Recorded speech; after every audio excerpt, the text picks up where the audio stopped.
Partido Republicano decidió que su candidato presidencial en las elecciones del próximo 16 de noviembre será José Antonio Kast. No hay demasiada sorpresa en aquello, pero sí es un paso importante en el cronograma electoral del propio Partido Republicano, cuyo presidente Arturo Esquella está con nosotros esta mañana. Arturo, muchísimas gracias por la gentileza de estar acá. Muy buenos días, Iván, un gusto de acompañarte. Efectivamente, no hay mucha sorpresa, me imagino, ¿eh? No, pues sí, está bastante predecible. Más o menos, claro. Igual siempre esperamos la capacidad de poder predecir lo que hacen los partidos políticos es algo positivo, a diferencia en otras áreas en donde se necesita más certeza.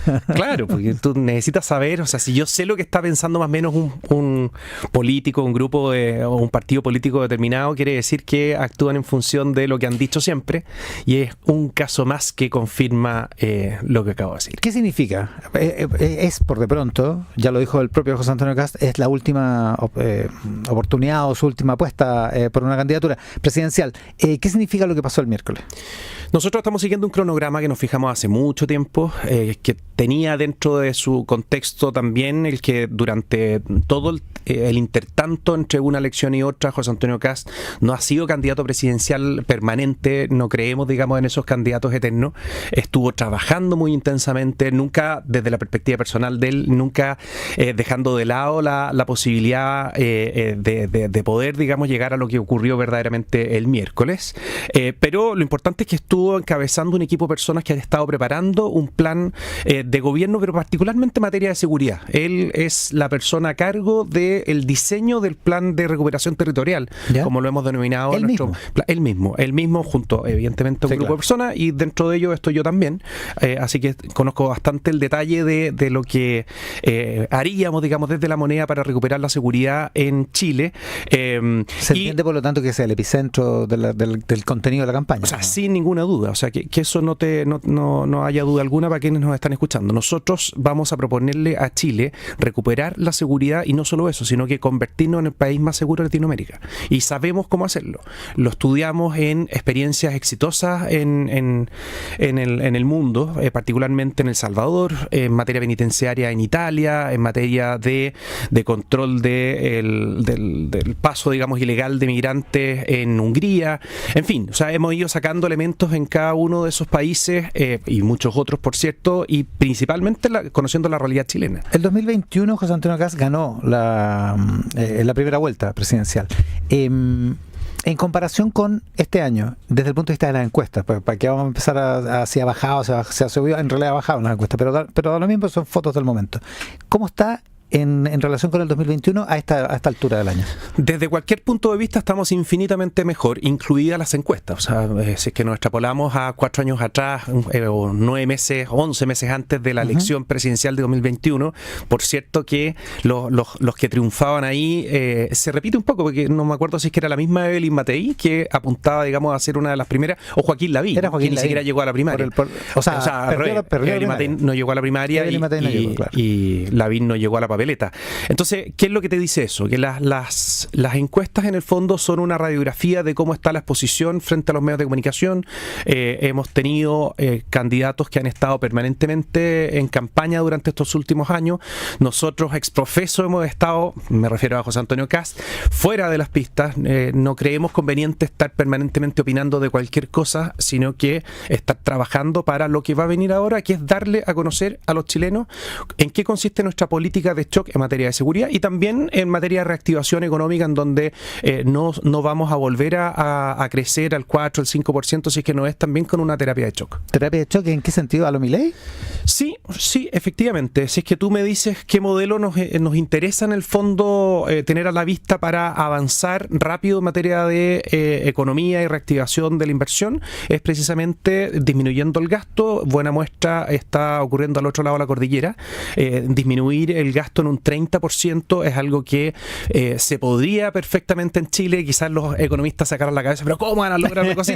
Bueno, quizás no 30%, pero tú logras disminuir una meta razonable de disminución de gasto. Disminuir un 10% es una locura. Tú puedes financiar lo que quieras, es que disminuye el 10%. Piensa que en materia de pensiones, cuando se hablaba de la brecha que se genera entre hombres y mujeres, por ponerte un ejemplo, estamos hablando de $400 millones, imagínate lo que significa en el presupuesto de la nación, y si es que nosotros sacáramos un 10%, seguridad. O sea, un gobierno de José Antonio Cast disminuiría al menos el 10% del gasto. No, es evidente que no me voy a casar con una cifra exacta, porque en el fondo esto hay que aterrizarlo, un trabajo que se está haciendo por parte de un equipo, viendo cada uno de los programas. Aunque parezca increíble, esto me imagino que en una organización incluso pequeña no lo van a poder creer, pero está lleno de programas millonarios en Chile que no tienen evaluaciones como corresponde.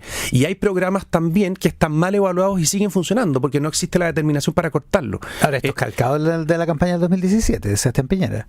Lo mismo. Bueno, programas que no están evaluados, programas que están mal evaluados, los vamos a cortar y no se cortó nada. Bueno, y una de las grandes diferencias que tenemos con los otros que están en carrera es que nosotros no hemos gobernado. Nosotros tenemos una mala evaluación de lo que fue el gobierno de Sebastián Piñera y una mala evaluación de lo que ha sido el gobierno de Gabriel Boric y una mala evaluación o pésima de lo que fue el gobierno de Michelle Bachelet. Claro, la otra posibilidad es que a lo mejor es más o menos difícil hacer los cortes. Es difícil, pero el elemento fundamental, y en esto se junta con el corazón de la propuesta nuestra que está en materia de seguridad, es la determinación de quien conduce el país. Y quien conduce el país tiene dos bajadas. Una es conducir el gobierno para todo lo que tenga que ver, digamos, con el Ejecutivo, que en Chile tú sabrás que es muy determinante, pero también nuestra Constitución nos entrega una categoría incluso superior y más relevante todavía para lo que pretendemos hacer, que es ser el conductor del Estado, el jefe de Estado. ¿Y por qué te digo esto? Porque si es que empezáramos a escarbar y tú me empezaras a preguntar en el fondo qué es lo que harían en materia de seguridad pública, nos vamos a topar con que muchas cosas son materias de ley, muchas tienen que ver con la interpretación de las leyes que le dan los tribunales de justicia a lo que está escrito, digamos, en los tipos penales, en fin, y todo eso efectivamente, si es que José Antonio Cast lo eligen presidente, nosotros vamos a interpretar la voluntad soberana como un mandato para hacer cambios en cada uno de los órganos constitucionales que nos dirijan a una lógica de entender la seguridad pública como nunca antes se había entendido en Chile. ¿Cambios en los órganos constitucionales? ¿A qué se refiere? En que si es que efectivamente para combatir el crimen organizado hay que generar algún cambio en materia de tribunales de justicia para darle una mayor protección aún que lo que tienen hoy día los jueces que están fallando casos de narcotráfico, en fin, tenemos que hacer tribunales, Ministerio Público. Obviamente todo pasando por el Congreso Nacional y acá se nos abren gobernar por decreto. Por supuesto, no hay mucho que se pueda hacer ahí por decreto, pero el Congreso tenemos una buena muestra de cómo se puede, así que no tuviéramos mayoría, pese a que estamos en el mejor escenario para tener mayoría en el sector, en el Congreso, en ambas cámaras. Pero si no lo tuviéramos, el ejemplo que nosotros sacamos en el área política, entre comillas, en El Salvador y también en Argentina, en temas distintos, pero al final aplica, es que tú te generas una alianza muy profunda y restricta con la ciudadanía. Entonces, cuando el 80, el 90% de los chilenos está pidiendo que se construya un centro de confinamiento en el desierto de Chile para juntar ahí a todos quienes están condenados por crímenes violentos, con todo lo que implica, sin regímenes, digamos, de visita, sin pertenencia, sin permitir que se generen jerarquías entre los distintos internos, y millones de otras cosas que no quiero latear ahora, los políticos o los representantes en el Parlamento tendrán que ponerse colorados y votar en contra de la voluntad del 80% de los chilenos. A propósito de eso, para cárceles, para proyectos de inversión, Fast Track. Sin duda, varios de estos proyectos, o sea, cuando se dice vamos a subir la capacidad de régimen cerrado en materia penitenciaria en 30, digamos, plazas, 30.000 por cierto, la verdad es que no es suficiente, y no es suficiente también eso, emplazarlo en 4 años.Nosotros necesitamos construir y tener a disposición de los tribunales de justicia ese mismo número, 30.000, para llegar a un total de 100.000 en menos de un año. ¿En menos de un año? En un año, en El Salvador, un país con menor disposición de presupuesto, con menor desarrollo que Chile, construyeron una cárcel para 40.000 internos, 40.000, con medidas de seguridad que no existen en las unidades penitenciarias chilenas, en un año. Eso nosotros lo podemos hacer, pero obviamente, y ahí nos pasamos quizás a otra materia, si es que siguiera el flujo normal de la permisología, evidentemente que no sería posible, y por lo mismo va a ser muy importante el Fast Track. ¿Qué es lo que ha dicho este gobierno para su proyecto carcelario? ¿La ampliación de Santiago 1 corre de todas maneras? Yo lo encuentro negativa. No creo que sea una buena política penitenciaria emplazar las unidades al interior de las ciudades. Obviamente que acá están aprovechando el que se daban, digamos, digamos, algunas condiciones. Pero así todo, si es que hubiera dependido de un gobierno republicano, habríamos buscado estar en la periferia, en lugares en donde no existe población alguna. Tú sabes que en general siempre fue el espíritu, salvo originariamente los centros penitenciarios estaban en la mitad de la ciudad, y por eso si es que uno recorre Chile te vas a encontrar con la antigua cárcel. En todo le dicen lo mismo, la cárcel vieja. Bueno, y se instalan, digamos, en la periferia y empieza a llegar la población alrededor, por las visitas, por el comercio que gira en torno, digamos, a las visitas a los presos, en fin. Nosotros tenemos que buscar las condiciones para que las cárceles no permitan que se les emplacen al lado de ellas las poblaciones que comúnmente ha ocurrido en distintas partes del país. Oiga, algunos otros temas. Uno cortito sobre pensiones. Yo sé que me va a decir que usted no le da orden a la bancada de diputados, pero ¿el republicano estaría por dar la unanimidad para que se suspenda la semana distrital y se pueda tramitar pensiones si eventualmente llega a la sala de la Cámara en la última semana de enero? Nosotros no vamos a hacer nada que permita o que facilite un manotazo a los ahorros de los trabajadores en Chile. Eso sin ninguna duda. Si es que quienes están en el acuerdo por el acuerdo, lo que quieren es tocar la campanilla y partir de vacaciones y que se cierre el telón de los medios de comunicación, porque eso es lo que ocurre cuando se nos propone legislar la última semana de enero y Chile, digamos, está en otra. Eso es como cuando las malas noticias, no sé si te has fijado en el año recién pasado, el gobierno de Boric siempre las comunicaba como los viernes a las 6 de la tarde. Bueno, ese es el mismo efecto, pero amplificado.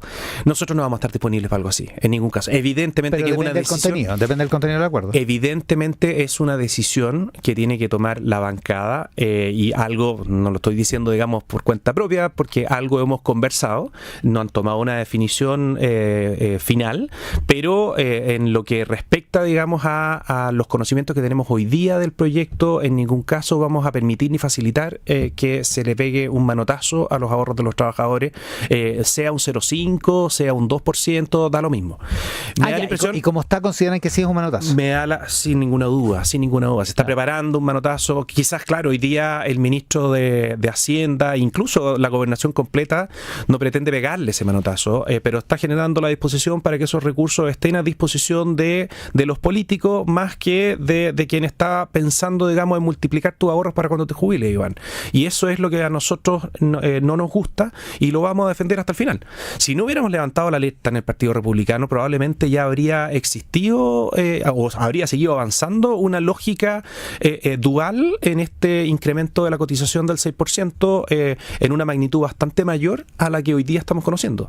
Pero todo indica que no han salido de la lógica del préstamo o del 0,5, porque por algo nos están proponiendo legislar medio escondido en la última semana de enero. Medio escondido. La otra posibilidad es que estén tratando de legislar rápido porque es un tema urgente, digamos. Tú sabes que hay un fantasma enorme en esta cuestión de las grandes reformas, y particularmente en aquellas que son negativas, en donde impera, digamos, la posición para cambiar la estructura, porque de repente alguien dice, y es legítimo discutirlo así, oye, pero el gobierno presentó una postura muchísimo más agresiva, y desde la oposición, en el fondo, no han cedido mucho, teniendo a la vista todo lo que ha cedido el gobierno. Claro, pero lo que están haciendo ellos es cambiar los pilares fundamentales que tiene nuestro sistema previsional. Sí, no es un capricho de que la plata se vaya a las cuentas individuales, no es exacerbar el egoísmo de cada uno de los trabajadores, es pensar en que estén los incentivos para que esa persona nunca deje de jubilar y no te rebote como Estado el hacerte cargo de una familia que a los 3 años de estar viviendo su jubilación va a tener que recurrir al Estado porque no le alcanzó la plata. ¿Y un préstamo en una cuenta individual cambia la estructura? Es que el préstamo es algo inaudito, que los trabajadores chilenos le presten plata al Estado para hacerse cargo, digamos, de un shock de recursos para los jubilados ahora, que podrá ser bastante bien intencionado. Eso tú lo tienes que incursionar, digamos, por la vía de la PGU, por fondos generales, pero en ningún caso pensar que los trabajadores son los que le van a prestar al Estado. ¿En qué condiciones? Porque se dice de mercado. Bueno, si es de mercado, salgan y financiense en el mercado financiero como corresponde. Pero en lo concreto, ustedes no van a facilitar el asunto. Así es. Y el segundo, otro tema. ¿Qué le pareció lo que dijo el presidente ayer sobre Venezuela, sobre Nicolás Maduro? Me pareció bien.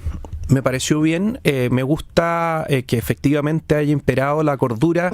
Se demoraron, sí, no en esta pasada, sino que en el transcurso de los años, en ser más tajante, en tomar medidas más concretas, como lo que ocurrió esta semana, más allá de la declaración de ayer. Jaime Gazmuri. Exacto. Y eso me parece positivo. Ahora hay que ver las consecuencias, porque cada vez que han habido movimientos de ese tipo por parte del gobierno o del presidente de la República, viene una repercusión importante del Partido Comunista. Esa todavía no aparece, no sé si es que... ¿Tiene discurso hoy día Lautaro Carmona? Bueno, va a ser interesante escucharlo, o quizás va a tener que ver también en su comportamiento vinculándolo con el tema anterior, con la reforma de pensiones. Quizás se van a sentir, digamos, con una holgura mayor para poder hacer lo que ellos piensan debieran hacer, desde una vereda totalmente distinta, por cierto. Pero más allá, yendo a tu pregunta, creo que hay que ser muy claro. Lo que está ocurriendo en Venezuela es no solo un atentado sistemático a los derechos humanos de los venezolanos, sino que es lo que uno esperaría de una dictadura tan sangrienta y tan nociva como la de Maduro. No van a salir por su cuenta, no van a salir por medio de elecciones populares. Hoy día se asume un tercer mandato y van a haber tantos mandatos como le dé vida, o sea, como tenga vida, digamos, Maduro o sus sucesores, en fin, porque esa persona sabe que si salen del gobierno se van directo a la cárcel. Estamos con el presidente del Partido Republicano, Arturo Esquella. Y no van a salir sin una intervención de la comunidad internacional con fuerza y determinación. Y eso hay que tenerlo lo suficientemente claro. Y ya hemos visto, digamos, cómo la intervención militar que uno esperaría que al interior, digamos, de Venezuela se pudiera de alguna manera velar por la defensa de los derechos humanos de los venezolanos mismos. Eso no ha ocurrido en tantos años. La comunidad internacional va a tener que tomar medidas más duras, más firmes, y por lo mismo me gusta que, siendo de una vereda bastante más cercana a Maduro, la administración actual en Chile, al menos, digamos, desde el punto de vista de la declaración pública, se una al concierto de países que están condenando fuertemente esta dictadura en Venezuela. Si el republicano estuviera gobernando, ¿habría roto relaciones? ¿Habría alentado una intervención militar en Venezuela? No tenemos condiciones nosotros como para alentar una intervención militar allá, pero sí existen instituciones, sí existen organizaciones de países que podrían pasar a una segunda, una tercera etapa, y lo primero es alinear a todo el mundo, particularmente Latinoamérica y las principales potencias que tienen relación con Latinoamérica, para no reconocer a Maduro desde el día de hoy en adelante como presidente de ese país, y sí reconocer, y ahí hay un paso importante, quizás bastante poco usual en lo que se acostumbra en materia diplomática, reconocer a Edmundo González como presidente de Venezuela. Electo. Oiga, ya, lo último, nos queda un minuto. Volviendo al inicio, a propósito del esfuerzo presidencial y parlamentario que emprende Republicano, ¿no hace un poco de ruido o no distrae un poco del propósito principal ir al Tribunal Constitucional con pronóstico incierto por el caso de Isabel Allende y Maya Fernández? Todo lo contrario, confirma la determinación que tenemos de respetar las instituciones, de hacer valer lo que dice la Constitución política y las leyes. Acá es evidente lo que ocurrió, si es que nuevamente la prensa no es la que destapa la olla, y mira cómo son las cosas, vinculándolo con lo de las pensiones de la última semana de enero. Nuevamente, ¿cuándo fue? ¿El 31 de diciembre? ¿El día de Año Nuevo? Antes de la noche de Año Nuevo sale, digamos, esta noticia.